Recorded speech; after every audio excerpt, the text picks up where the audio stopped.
So my name's Nate Reese, as you might know already. So today we're going to kind of just make this a little bit informal, just because there's not too many of us. So we might as well just kind of figure out what needs you guys have, questions you guys have. I've got this presentation put together. I don't know why the screen doesn't show like widescreen, but I use Prezi. Have you guys ever heard of Prezi? So my son is in 6th grade, and I was working on the presentation in PowerPoint. He's like, what are you using? I'm like, PowerPoint? This is what the world uses. He's like, we don't use that in school. I've never even heard of that. We use Prezi. And so I'm like, oh, I'll check it out. So if it's kind of weird, this is my first time using Prezi, so bear with me, but it's kind of cool. So we'll just kind of go through it here. So as you think of questions as we go through, just don't hesitate to ask. Like I said, there's not a ton of people, so don't worry about saving your questions to the end. I'll just kind of go through the law and then kind of the boring stuff first, and then we'll talk about some unique situations and things common questions that I get from instructors that are probably going to be beneficial for you, and go from there. So first off, what is a disability? You probably know this. Almost 50 million Americans have some form of disability, so that's about 1 in every 5 people. As far as college students, the average is about 12% is what they say. Those that report is a lot fewer than that, and disclose that they have a disability.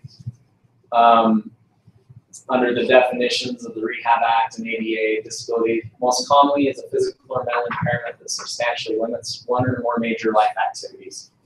Physical or mental impairment is any physiological disorder or condition, cosmetic disfigurement, or anatomical loss affecting one or more major body systems, such as sensory functioning, neurological functioning, any mental or psychological disorder. Any questions on any of that? I mean, it covers about a lot. Right. I mean, so does that mean I've got a freckle the size of a quarter on my cheek? Is that a cosmetic disfigurement that I'm now qualified under ADA accommodation? If it affects any of the or substantially limits one of the major life activities, so you're probably like, what's a major life activity, right? Let's see if I've got that. But mentally impairs me, right? Yeah. Emotional. So major life activities include, but are not limited to, caring for oneself, performing manual tasks, seeing, hearing, eating, sleeping, walking, standing, lifting, bending, speaking, breathing, learning, reading, concentrating, thinking, communicating, and working.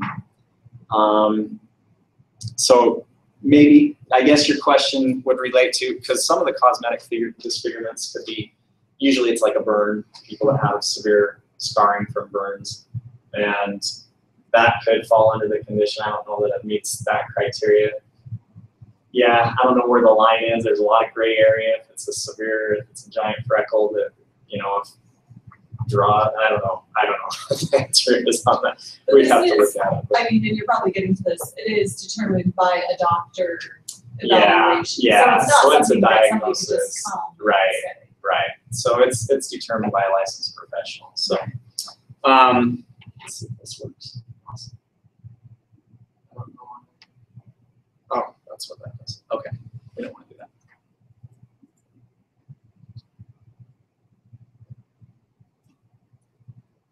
Okay.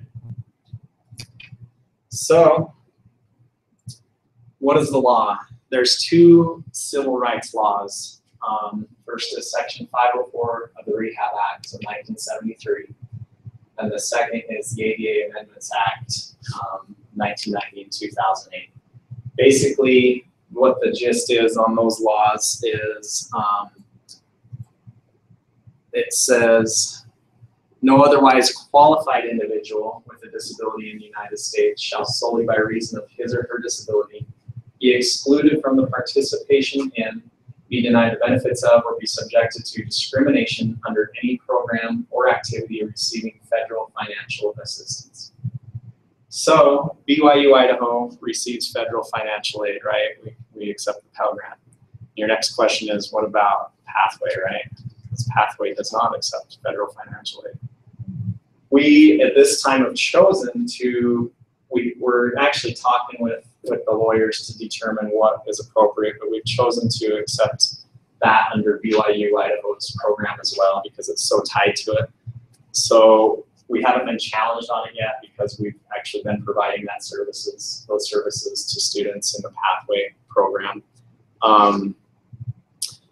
But yeah, that's the law that we need to follow. And no otherwise qualified individual basically means that if they meet the admission criteria to apply for the school, then you cannot discriminate them based on their disability. So if they have their ACT score at the level that it needs to be, and if they have a high school diploma, if they're going into Pathway, obviously that kind of opens up a larger population of students that have disabilities because of the lower academic threshold entering into the Pathway program. So we are seeing a lot more students with disabilities in the Pathway program right now. Specifically because of that, and it does present a challenge because those students obviously are all over the world, even with online students, and trying to work with them and make appropriate accommodations can be a challenge, but and obviously it's going to grow, and so we're preparing for that growth as well. So high school versus college, one of the questions I had yesterday from several instructors was that they also teach they teach junior high and high school or elementary education, and they follow IEPs and 504 plans if you've heard students have disabilities at that level. And they say, okay, does my son's or my student's IEP, does that follow them into college? Do they continue on with those same accommodations? And the answer is no, because the law is different at that level than it is in higher education. At that level, they're under IDEA, which is the Individuals with Disabilities Education Act. And they are, I could use the word guaranteed, the word is success. They strive to do everything they can to help that student achieve success and to graduate. So they identify that the student has a disability, they throw resources room at them, they throw all these services to help them graduate, including reducing or modifying the course content. So in other words, they could, if a student is going to take an exam in high school, maybe they have a disability that makes it really difficult for them to remember the content. And so they can have, instead of an A, B, C, D answer, they can reduce those answers to just 50-50, an A or B. And that's okay at the high school level, they can do that. So they, in essence, they're trying to guarantee that they'll be successful. When they get to college, that law is not applicable. We're still under ADA and 504, but we don't adhere to IDEA.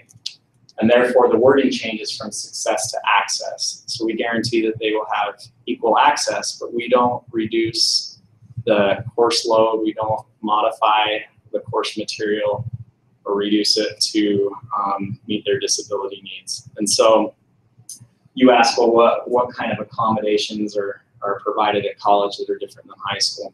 Some of the same ones. In high school, a lot of times, one of the main accommodations is just having extended time on exams so that the student can kind of think through it. A lot of students have learning disabilities, ADD, and so it takes them longer to process and get through an exam. So we can allow that.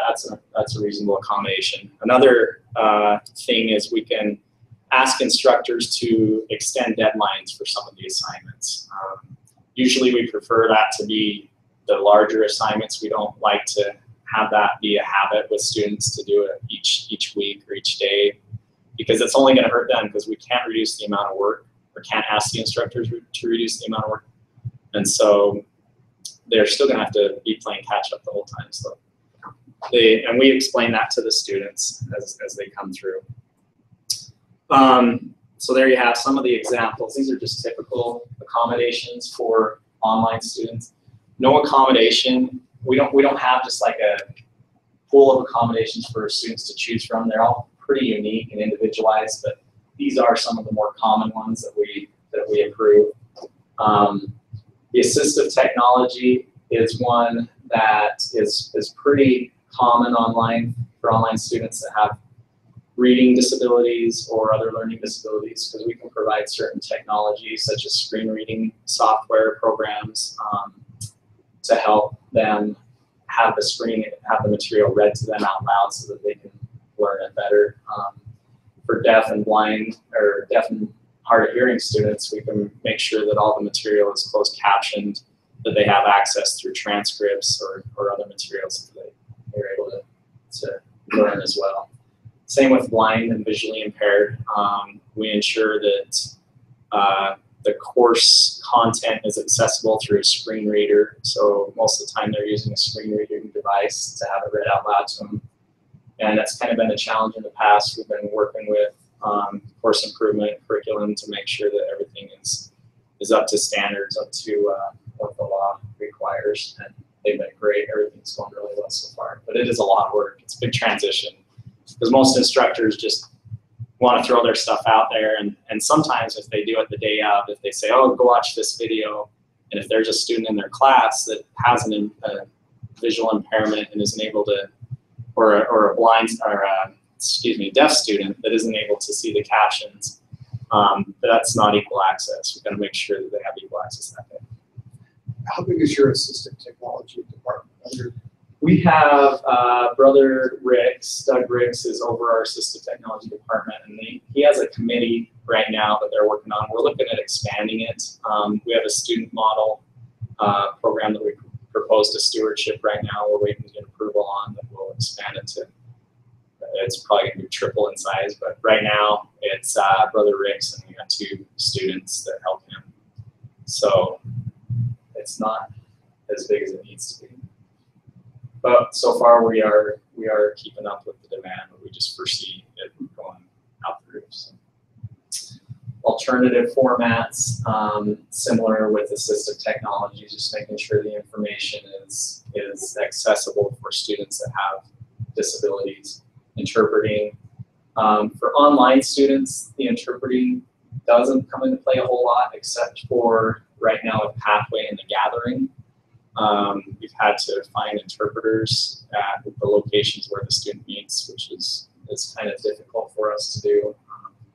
And interpreters are not cheap either, and so finding that arrangement, that's interpreting deaf and hard of hearing services really costs us the most money right now to make sure that that's up to code. So this is just kind of a overview of the disability type right now. I apologize if I don't have percentages up there of the amount. Right now, last count, I think we had around 200 active students that have disabilities online in Pathway, but that number, like I said, is projected to grow a lot. You can see one of the most common ones is the learning disability. We have several students that have learning disabilities. ADD and ADHD is up there as well. The mental health category, that would include depression, anxiety, those types of disabilities. Those are the 2 main ones we see with mental health. And then physical disabilities as well. Deaf and hard of hearing and visual are a little bit fewer. So that just kind of gives you an idea for the Pathway and online students. I would say that's pretty accurate for on-campus students as well. We do see learning disabilities and ADHD is probably the most common. So, yeah. So I know with a lot of these disabilities, they would be long-term and something that they would constantly be struggling Right. with. But I've had quite a few who had mental disabilities as well. Mm-hmm. And I just wondered if there was any like periodic re-looking at their situation, or I'm just thinking of somebody who maybe is struggling with a major depressive disorder at a certain point in time, but then perhaps things could get better at some Right. point, but it's like once they've got that ticket, do they just continue using that as long Yeah. as they would like, or? Well, yes, because typically when they're diagnosed, they can That's have probably episodes, they the can go through those episodes, but it's not usually going to change. That's their diagnosis that stays with them throughout their life. Okay. You know, they could be going through, like, maybe an example would be bipolar disorder. They might be having a manic phase or Right. depressive episode. But we And look that at that as could though consist- it is a long-term Yeah, condition. that so they when we approve accommodations, it would be for the long term. sometimes in the letter, in the accommodations letter, it'll have the statement that says, this student has health issues that may flare unexpectedly, and that could refer to physical or mental. And then it just talks about working with them on if they're going to be absent frequently, or hopefully not frequently. We tell them you can't be absent frequently, but the occasional absence, that would allow some latitude in those types of areas. But yeah, it's not going to change for the most part. So, yeah. So you talk about extending deadlines and exam time. What happens if they are in a group? Because maybe they put this at 4, and you have 1 that has a disability and 3 that don't. It's not fair to extend the deadline for the entire group, but this person may need some accommodation. Right, and in those types of situations, for the most part, I tell the students that it's not going to apply in certain situations because of group settings. It wouldn't be fair to the class and to the instructor to be able to do that. But if it was a significant group project and something came up, then maybe we just ask the instructor to work with them, see if there's another way you can assess their knowledge of the subject without having to go through that, or in another way test them. But if it's a fundamental requirement of the course, then we cannot ask that to be a reasonable accommodation. We can't ask that to be changed. The law states that if it's an essential element of the course or a fundamental requirement, then it wouldn't be considered a reasonable accommodation. Do students know that? I was going to say, how often do you revisit with the students? Because yeah, sometimes I felt like when I have talked to you, then I am disseminating that information to the student. Yeah. And I think sometimes maybe they don't believe me, or they think that I'm just being me. right. And so I'm wondering, do they have to periodically come back to your office and revisit the understanding of their accommodations? Right. Because I feel like I've struggled with students who expected everything to be accommodated. And when I'm talking to you, that's not the sense that I'm getting. Yeah, definitely. It's definitely more. Yeah, from the beginning, we try to explain that, but like you said, it might not go over that well. And so we don't have their.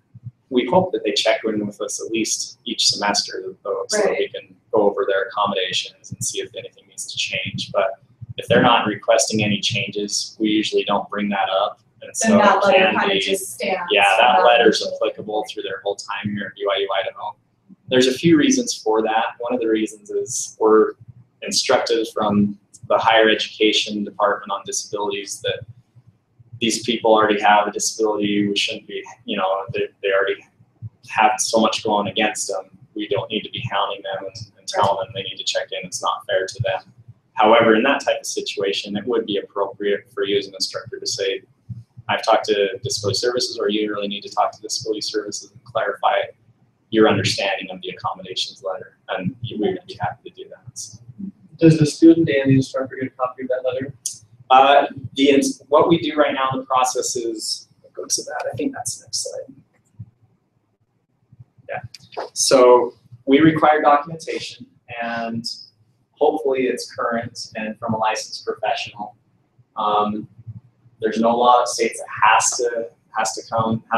that we actually have to have documentation, but most universities choose to require that for good reasons, obviously. But if a student came in a wheelchair and it was an obvious disability, a visible disability, you could tell something was going on, then those types of situations we don't have to have documentation. But most disabilities, as you know, are hidden, so we do require documentation. And we don't pay for any evaluations if they don't have any documentation, and the school doesn't offer any evaluations. We have the counseling center, which is great, and if they have mental health needs, then we can work with them. If they go over to see somebody there, one of the psychologists, psychiatrists, then we can gather documentation from them, and that's great. So once they provided us with documentation, then they will meet with us to discuss their disability and certain accommodations they might need. And we're the office that determines whether those accommodations are reasonable or not and fall under the law if they're applicable. A lot of teachers with good nature in their hearts feel like if a student comes to them and says, hey, I have a disability, can you help me with, or can I have this or this, and they try to just provide those accommodations without going through our office. We don't encourage or recommend that just because we're the designated office that's set up to adhere to that law, and so we just don't want to put you in liability or the university at liability. So once we've approved accommodations, we actually generate an accommodation letter, which most of you have probably seen, and we give those letters back to the student and ask them to submit it to their instructor. And the reason we do that, we've chosen to do it that way, is because we feel like they need to be a self-advocate. They need to be the ones that are responsible for doing that process. It can and cannot. There's positives and negatives to that, and there's situations obviously that I'll just reach out to the instructor and say, hey, this student has a disability and needs the accommodations. We work with them. But most of the time, we ask the student to do that, and so we don't send that letter directly to the instructor to answer your questions. We give that to the student and ask them. Now, sometimes the student doesn't feel comfortable and they tell us they're going to do it and they never do. And that's unfortunate, and that's something we're looking at with our student model to kind of have a follow-up program and fill in those gaps where that is occurring to try and make sure that they feel comfortable doing that, and if not, we can reach out to them. But communication is the key. When a student talks to their instructor, they're able to, they know themselves better than the instructor knows them and better than we know them. So if they're able to express what their accommodation needs are, then it's usually better than us talking to the instructor. And that does bring in some difficult situations where they might be asking for the world, but we can always talk, intervene, and kind of clarify what is going to be considered a reasonable accommodation in those situations. So that answer questions. Okay. We out at 11:50. I think we are. So okay. All right. So this is just some additional information. A lot of instructors have on their syllabus, and I was made aware that you don't really have control of the syllabus. Is that right? It's already set. And so on the syllabus, you might have a disability services statement. Some do, some don't. I went through a student's syllabuses this morning, syllabi, to just kind of see what the different statements were on disability services, and they were all different. 2 of them had outdated phone numbers that were from our office 5 years ago. 2 of them had information that was current and correct, and 1 had information that probably wasn't the most appropriate. And that statement I've been seeing a lot lately, and basically it says, I printed it out, I'll read it to you. It says, in compliance with the Americans with Disabilities Act, all qualified students enrolled in this course are entitled to reasonable accommodation. It is the student's responsibility to disclose to the teacher any special need he or she may have before the end of the first week of class. Any ideas why that's not an appropriate statement? Is it the first week of class? Yes. Yes. A student does not have to disclose their disability in the first week of class. They can choose to disclose their disability anytime they want. They can do it the day before finals. If they get us the information, go through this process, and we generate a letter, it's our responsibility and under law to get those accommodations approved as quickly as possible. But it's not So, retroactive. but it is not retroactive. Yes. So they and take they it. understand that. We explain that. Yes, we try to explain, and that's when we hand them the letters and say, you need to get this to your instructor, because when you give it to your instructor and have that conversation, that's when it goes into effect. It's not in effect just because you have the letter now. You've got to have that conversation and give it to them. So we feel like we're clear on that, but another gap that we're trying to follow up on. So, but yeah, so a student cannot take an exam, bomb it, come afterwards, get accommodations, and say, I want to retake that exam. That can't happen. So, confidentiality is a big issue. Teachers ask, can I talk to my student about their disability? If the student discloses to you, then yes, but don't ask them what their disability is. That's not appropriate.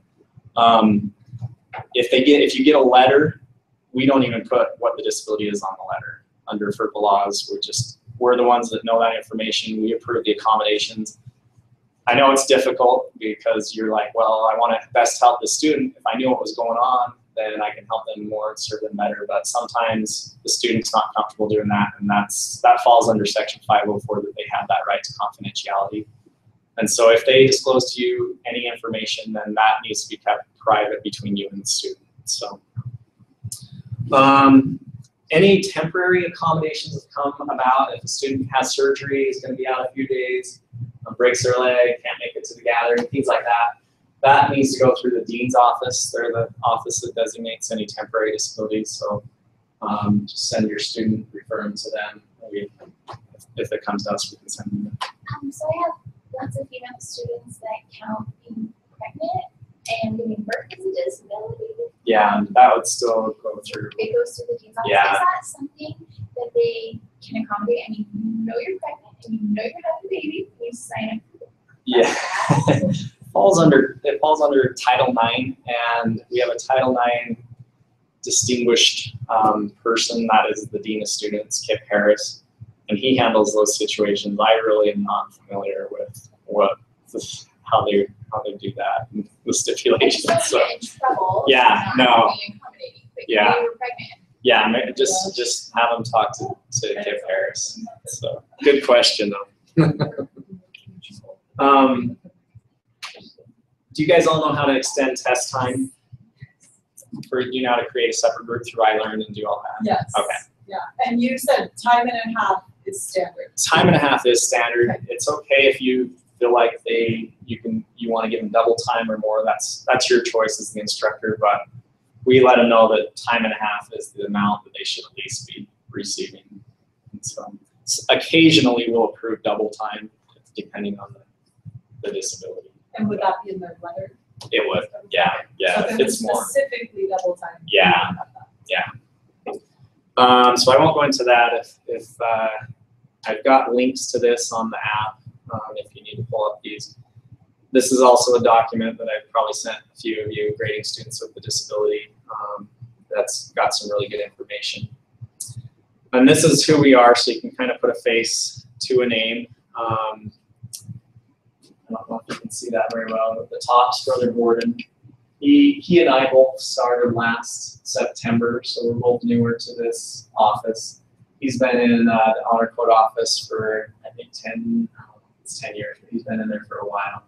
And he has counseling background. So the previous director retired after 33 years of working in disability services, Red Taylor. So you might see on a lot of syllabus statements that refer to contact Red Taylor. That's outdated, so try to ignore those. One thing you guys can do, if you do see a syllabus statement that is incorrect or talks about telling the students they have to provide a letter within the first week, is you can put in they call it a course improvement request. Are you guys familiar with that? You can submit one of those, and that would be helpful for us. We're trying to get caught up on the ones that haven't been caught, but you might find that in your syllabus. So then you got Brother Reese. He's our assistant technology coordinator. He's great.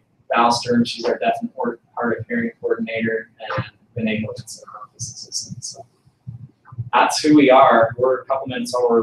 Does anybody else have any more questions? I had a question. Yeah. High school.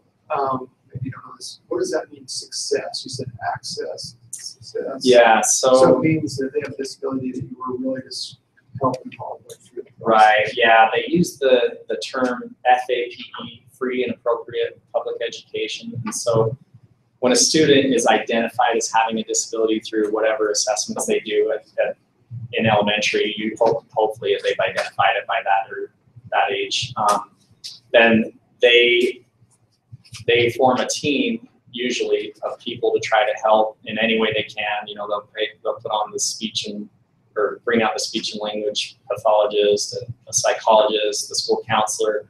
All these people are a support system to help that student succeed. And so we call it success because they'll do everything they can, and if they continue on throughout the whole public education, they can stay in high school until they're 21 years old. at least in Idaho. I don't know if that's across the country, but if they're on an IEP, an individualized education plan, they can stay up until they're 21, and they'll graduate on an IEP with a regular high school diploma, but through the IEP, even if they don't meet certain standards. So they'll write goals for them to accomplish and adjust the So they have their standards. own customized. Yeah. Okay. So when they get to college, we can't lower the academic Right. standards because of accreditation and things like that. So you still have to meet those higher standards, but we can strive to give them equal access by giving extended test time, certain things that can help them in that area. We just can't reduce the course content or modify it in a way that's going to reduce it. Okay. So. Thank you.